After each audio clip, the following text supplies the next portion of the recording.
We have traveled far, we have overcome many challenges, and we have gotten a very large head start. And if you weren't there for that, here is the recommended video, of course, in the top right corner, as well as in the description below. But now, our long, arduous journey through all of Boletaria is finally about to come to an end. For we are set to do battle with the false King Allant and restore Boletaria by lulling the Ancient One back to his slumber. Or not. I mean, that choice is totally up to you, but anyway, here's the last video of our Demon Souls easy walkthrough. What's going on, kiddos? Today's episode, we wrap up Demon's Souls, and I could not be any more grateful for those of you that have stuck with me throughout this entire series. If you're new to it and you're just trying to get a walkthrough of how to beat the old King Allant, you're welcome to stick around for this as well. For this encounter in this level, I like to equip the Cling Ring with the Thief's Ring to avoid attention as much as possible. We have our armor set that we got from day one, which, by the way, if you weren't around for that, as I mentioned in the intro, there is a link in the description below. You also get a 25,000 soul head start, which is very useful. So with this, we go to 1-4, the King's Tower, the last stop on our journey through Demon Souls. First step, of course, you want to equip Second Chance, the spell, just in case we make too many mistakes and we lose our lives. But we do come back with 50% HP with Second Chance being active. We have all of our MP regenerating items, all of our late game items for healing. And for this area, we're going to be doing battle with a lot of... I was trying to equip Soul Ray and I end up with Firestorm like an idiot. But that just goes to show you that even newbies can make it through this particular area of the game. We have our fully upgraded Dragon Longsword +5, which with our build and our leveling that we have here is just not enough to kill them in 2 swipes. So you will have to hit them 3 times for these crossbowmen. And you can see that these enemies that we have in this area of the game will deal the most amount of damage on hit. It is very easy to find yourself on the losing end here, so be very careful. Take your time through this area as needed. That way you can get through this in hopefully one shot. Crystal Lizard, not worth our time because we're at the end here. So here we have 3 Black Phantoms waiting for you. With the Thief's Ring and with Soul Ray, you can attract one of them at a time, which is very helpful. Soul Rays deal a decent amount of damage. You can do that if you'd like. Another way you can go about doing this is baiting out their attacks and just hauling off on them. What's also interesting with these Black Phantoms is that these are actually representatives of the 3 bosses of level 1. Here, of course, we have the Penetrator with his giant sword, which, by the way, you will get the sword itself upon defeating this Black Phantom. So if you're into collectibles and stuff, that's a really cool item to have, even though we obviously don't have the build to wield it. It's just nice to have, I suppose. There's also some storied warrior soul, which gives you a ton of souls, but we don't really need it because, again, last level of the game. You'll really only use souls if you die in this area to buy more recovery items and MP recovery items for the most part. You should be at a good enough level here where you should be able to take on the rest of the threats of this game. So the second Black Phantom I'm targeting here is the Archer, which is a representative of the Phalanx boss from World 1-1 at the very beginning of our journey, as she is listed as a legendary archer. So she will tumble quite a bit, so spamming spells may not work too well unless you go tit for tat and eat an arrow for your troubles. So you can try that strategy, but it's a little bit more of a war of attrition. And you never know when that Tower Knight, the final one of those Black Phantoms, might take notice of you and try to aggro you. So you want to be very careful with focusing one of these Black Phantoms at a time. Eventually she's going to get a little too good with dodging, but I think I'm going to close the gap with her eventually and switch to my weapon, or just get a little closer with my Soul Rays. She also might switch to Firestorm. Be very careful here because that can one-shot you if you're not careful. And as you can see, the Tower Knight saw me there and aggroed me at the worst possible moment. But fortunately, I survived, and I went to my late game consumable items to heal back up as close to full as I can. And again, with the Thieves Ring equipped, if you retreat fast enough, they will lose interest and drop aggro for you to just go back and try attacking them again. As you can see, I'm not very good with it, but there's the third one. That takes care of the archer. And all that's left is the Tower Knight. The Tower Knight I spend pretty much the most amount of time trying to do battle with because his shield does block a good chunk of magic damage. And that's not really conducive or very efficient way of killing him. So another way I like to do it is just keep running all around to his left-hand side, which is where the spear is not generally located. You just have to watch for that kind of half-jumping spear stab attack because that does have a very large hitbox. But that's pretty much what we do here. We just keep running around. If he blocks you too many times, there's a chance, like what happened earlier, that he will just stagger himself because he doesn't have the stamina for it. And you can see those spear shots, they're so fast and they deal so much damage. So you need to really take your time. Again, don't be afraid to eat through all of your healing items for this level because you're not going to need them anymore because we're at the end of the game. We'll speed things up, by the way.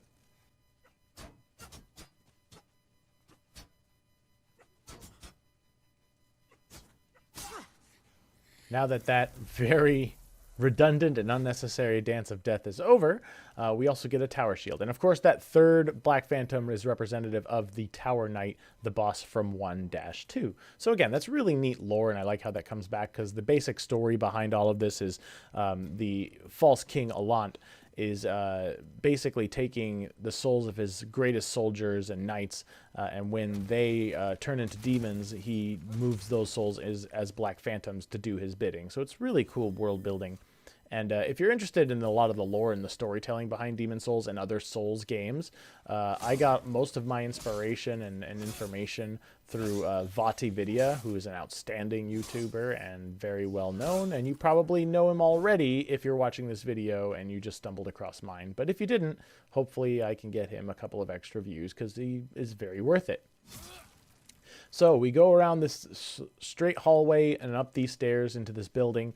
On the right-hand side, there will be a Red-Eye Knight who will chase us. There are 2 of these Red-Eye Knights that come out and chase us, and they deal a ton of damage. But they're treated just like the Blue-Eyed Shield variant Knights from earlier stages in the game. As you can see, their stab more than half of my health. So it's very easy to die here again. So make sure you take your time, pick your spots carefully, and you shouldn't have any other problem. And again, mow through those healing grass items, because if you die, you can always just buy more from patches in the Nexus. So once again, we will speed things up to get through this guy. All right, we've taken care of him. We're going to move ahead and get towards inside the building. Now, inside the building, there is going to be, I believe there's one more Red-Eye Knight as well as an Imperial Assassin. And the Assassins deal quite a bit of damage. And there's also a Crossbowman, so you need to watch out for them too. Oh, there are 2 Crossbowmen. I knew that. Of course I knew that. I'm doing this video, duh. There's the Assassin that drops out. And he has some very quick acrobatic moves and kicks that deal quite a shocking amount of damage. But again, it's not too hard. You just hold your shield up, stagger him out when he tries to hit you but fails, and then you can take advantage, and he goes down pretty quickly. New Moon Grass, which is a great grass item. You should equip all of your high-end moon grasses for this level because, again, it's the end of the game. You can get away with it. So here we have our second Red-Eye Knight. He's going to follow us all the way down the stairs and back out into the hallway that we were in before. So go ahead and we'll speed things up a little bit here.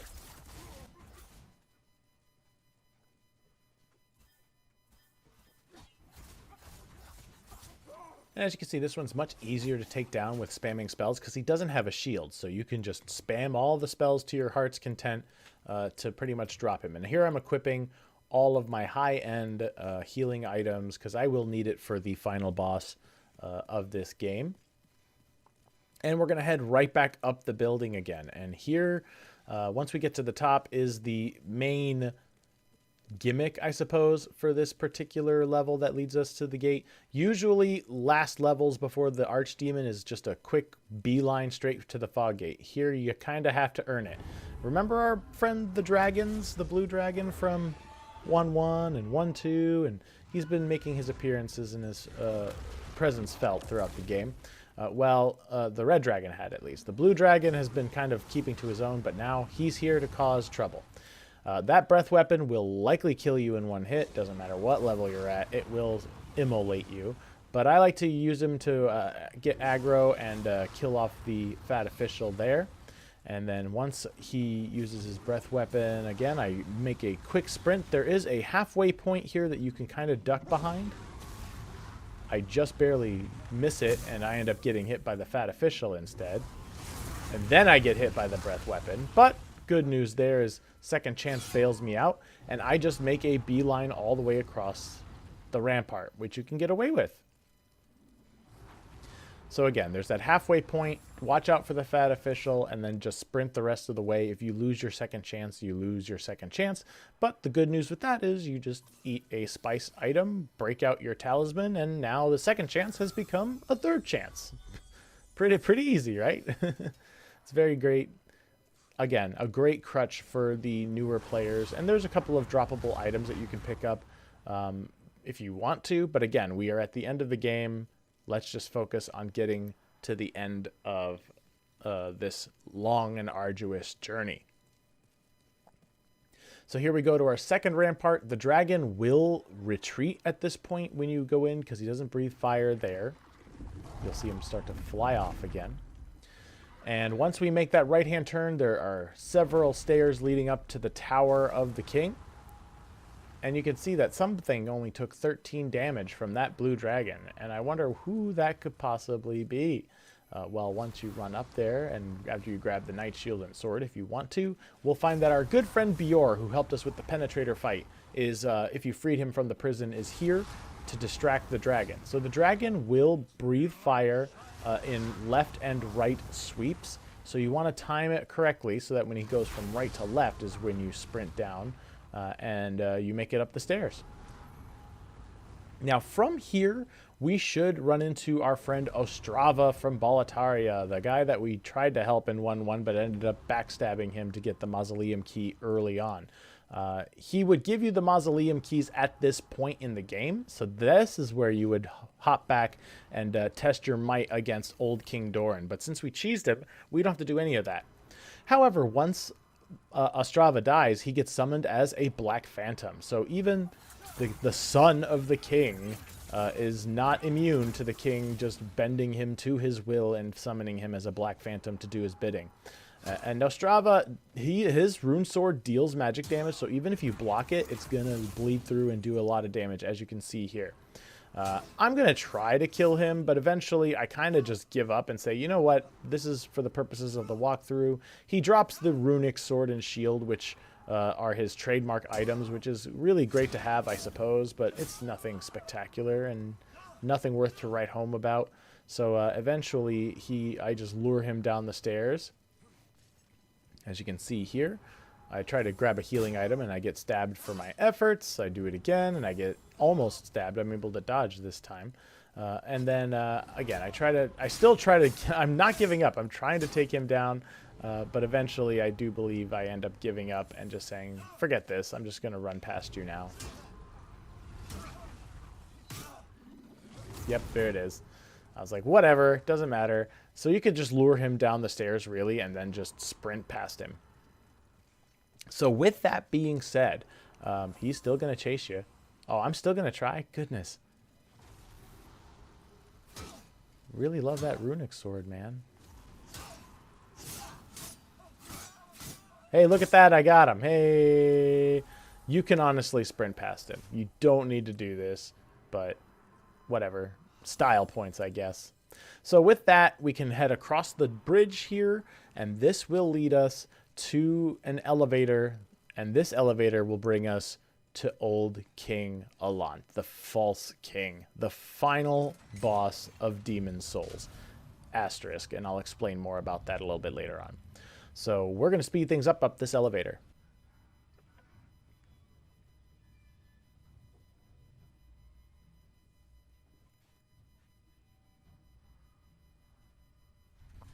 All right, so if you're doing this in real time, the tension has been built. You are ready to dance with the final boss here, and it is not terribly difficult, honestly, once you know what you're doing, but it is very epic and very cool and grandiose, and just the presentation of this fight is incredible. So he is holding the second half of the Northern Regalia, the sword Soulbrant. And if you remember, we got Demon Brant from Old King Doran when we beat him too. If you get both of those items and the Soul of the Black Maiden, you can actually create the Northern Regalia, which is an achievement. So with this, you're going to see he has those badass wings like angels, like he should have. You can throw spells at him if you want. It doesn't really do a lot of damage, so you're going to have to focus on melee attacks here. He will hold his sword in the air when he charges, just like that. His sword does do partial magic damage, so even if you block, it will bleed through. So just be aware of it. And you can see he kind of just swiggity-swoogities quite a bit there.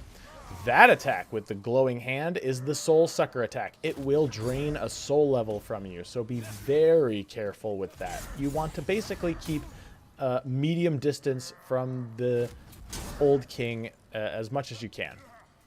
Because what we're trying to do here is draw out that attack. That is an area of effect attack that usually a lot of players, you can see it right there, it deals a ton of damage. But when you see him wind up for it, a lot of players just tend to want to think, oh, I should avoid that attack and run away from it.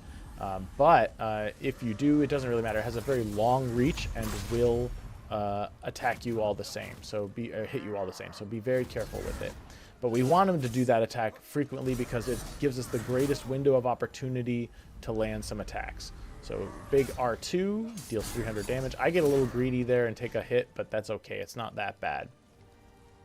And again, we return to medium distance. We wait for him to do that attack. And quite frequently, boom. And you can see it drained my second chance. So I lost my second chance at that point again. And you don't really, he does not give you a lot of time to recast it either. So be very careful if you lose it. You want to avoid and do it right. Because if you short yourself on those area of effects, it will kill you and end your run very quickly. So again, we're just biding our time, waiting for him to use that attack. You smack him and you fall back because he usually follows up with either the Soul Sucker or a sword combo attack. And his combos are deadly as well. So if you get hit by all three hits, it might just kill you outright at this point as well. So you want to just stick and move, as Doc would tell Little Mac in Punch-Out. Just stick and move, take a couple of swings, fall back as quickly as you can. I blocked that attack. It usually does more. And then just avoid and dodge his little air splitting attacks that he's doing there.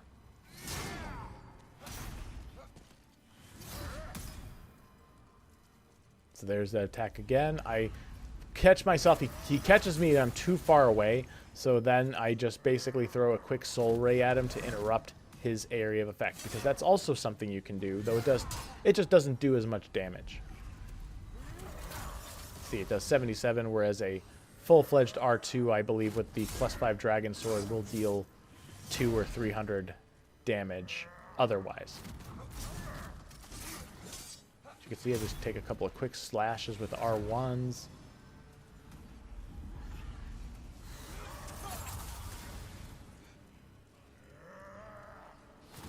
Takes another swing, smack, smack, smack. But this is honestly the entire crux of the fight. And as long as you can get a rhythm and you have an answer to all of his combos and his initiations, this fight becomes much easier. And I believe here, I actually nail it. And 238 damage with an R2, which is way better than the 77 from the Soul Ray. But I like to use it just in the event I catch myself in trouble. And then this is basically how the entire fight goes. So I'm going to go ahead and speed things up a bit. Just so that we get to the end a little bit faster.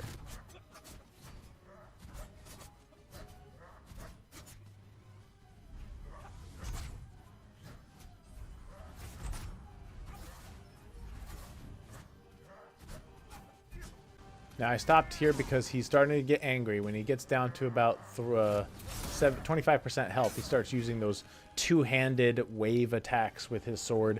That deals a ton of extra damage. His AoE gets a little bit angrier too, so you want to be on top of your timing.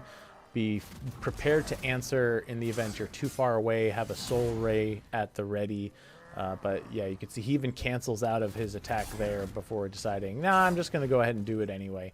This is, again, pretty much the whole fight otherwise. He added one extra move to his arsenal, but aside from that, it's still the same timing. You wait for him to use that AoE, and then you hopefully are close enough to use your melee weapon. Sometimes, however, he just decides, nah, never mind. I'm gonna catch you when you're sleeping and not paying attention. And actually, this particular fight, I fought Old King Allant quite a few times before deciding to do this video series. I've completed like 3 or 4 runs of Demon's Souls before I did this series here. And this is the fight I think he used the Soul Sucker the most. I think he used it a grand total of 3 times in the 4 runs I did. And in this particular run, he uses it like almost a half dozen times on me. It's just interesting to see. Again, there's another usage of it. It's interesting to see how it changes with the AI and what it decides it wants to do, and makes fights feel different and fresh. So with that, he uses his AoE, but once again, I am quick to the draw.